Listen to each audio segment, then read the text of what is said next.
NEET के विवाद को लेकर हर रोज एक नई कहानी उसमें जुड़ जा रही है। सुप्रीम कोर्ट में लगातार इस मसले पर विचार भी हो रहा है, सुनवाई भी हो रही है और सुप्रीम कोर्ट की सुनवाई के बाद एनटीए की तरफ से जहां पर 1563 छात्रों के लिए ग्रेस मार्क्स को खत्म करते हुए री एग्जाम की व्यवस्था सुनिश्चित की गई, उसके बाद भी इसमें नए पहलू और आयाम जुड़ रहे हैं। एनटीए के ट्रांसफर पिटीशन को लेकर भी आज सुनवाई हुई और जिसमें सुप्रीम कोर्ट ने अब नोटिस जारी किया है। लेकिन अब बड़ा सवाल ये कि इस नीट विवाद का बिहार से भी कनेक्शन जुड़ रहा है। बिहार कनेक्शन किस रूप में, वो भी हम आपको बता दें। बिहार पुलिस ने एनटीए पर यह आरोप लगाया है कि एक पेपर लीक के मामले में जांच में सहयोग एनटीए की तरफ से नहीं किया जा रहा है। यानी नीट की गड़बड़ी में अभी पिक्चर बाकी है। ये पूरी पिक्चर नहीं है जिसे आप अभी तक देख रहे हैं या समझ रहे हैं।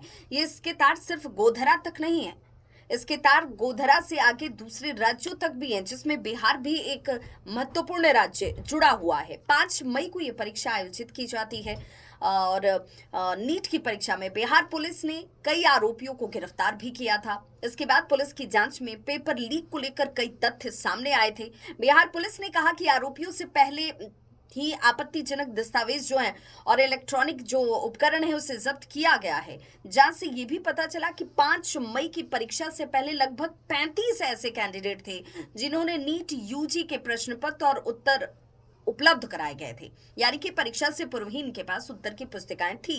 पुलिस ने यह भी कहा कि अभी तक ये साफ ही नहीं हो पाया है कि एनटीए आखिर इस मसले पर जो पेपर लीक हुआ था या जो छात्रों के पास पहले से उपलब्ध पेपर थे, क्या वही पेपर नीट की परीक्षा में आए।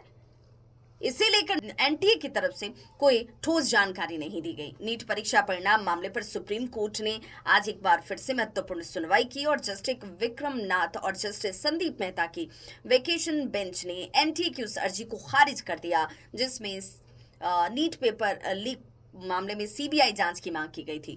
कोर्ट ने 8 जुलाई को सीबीआई जांच की बात को एक बार फिर से दोहराया। उन्होंने कहा कि नीट यूजी की काउंसलिंग निर्धारित समय पर ही चलेगी, उस पर कोई रोक नहीं लगेगी। सुप्रीम कोर्ट ने नीट परीक्षाओं को लेकर अन्य याचिकाओं पर भी एनटीए और केंद्र सरकार को नोटिस जारी कर 2 सप्ताह के अंदर जवाब मांगा है।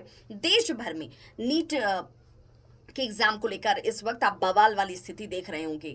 मेडिकल स्टूडेंट्स अभी भी पेपर लीक की बात को लेकर एनटीए पर सवाल उठा रहे हैं। उनका कहना है कि सभी बच्चों जो कि तकरीबन 24 लाख बच्चे हैं उनके साथ न्याय होना चाहिए। सिर्फ 1563 छात्रों का री एग्जाम कराना ये उचित नहीं है।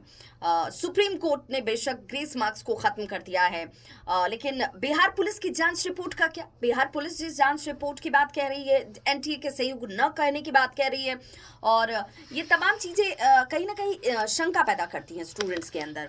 दरअसल जिस 5 मई की हम बात कर रहे हैं उस 5 मई को नीट परीक्षा में बिहार पुलिस ने पेपर लीक मामले में कई लोगों को पकड़ा भी था।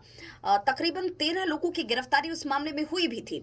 जांच तेज हुई, सामने आया कि भाई 35 उम्मीदवारों को नीट और यूजी के प्रश्न पत्र पहले ही उपलब्ध करा दिए गए थे। लेकिन अभी तक इस मामले में ना तो कोई सख्त एक्शन हुआ, ना एनटीए की तरफ से कोई ठोस जवाब ही दिए गए। परीक्षा शुरू से ही गड़बड़ी वाली तरफ इशारा कर रही है। पेपर लीक को लेकर छात्रों ने सुप्रीम कोर्ट का दरवाजा तो खटखटा दिया, अब उनकी उम्मीदें भी वहीं पर हैं।